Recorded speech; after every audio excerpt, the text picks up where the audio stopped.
Hi everyone, welcome back to my channel. Richard Gutierrez nagwala daw sa shooting ng Batang Quiapo, dahil nagselos daw umano kay John Estrada.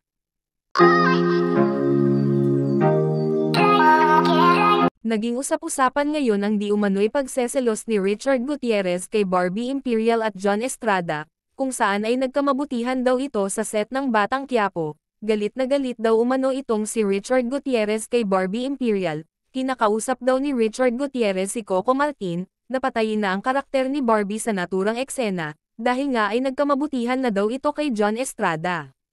Pero nilinaw ito sa blog ni OG Diaz, kung saan ay nakausap daw nito si Barbie Imperial, at ang nasabing isyo daw ay hindi totoo at fake news lang daw ito. Sabi ni Barbie, napaka-impossible daw ng naturang chismis, dahil hindi pa sila nagkikita ni John Estrada sa kanilang shooting, dahil nga ay kakaiba ang kanilang mga rules at hindi siya kasama sa grupo ni John. Kaya napaka-impossible daw na sila ay magkasama sa naturang shooting. May naglabas daw kasi sa isang tabloid kung saan ay pinapalabas nito na ito ay totoo, pero, base sa naging pahayag ni OG Diaz, ito ay walang katotohanan.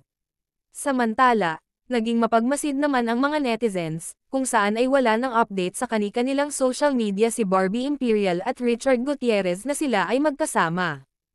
Matatandaan, unang nalink si Richard Gutierrez at Barbie Imperial noong January 6, 2024, at naging sunod-sunod na ang pagdi-date ng dalawa, at laging present din si Barbie sa mga gatherings ng pamilya Gutierrez.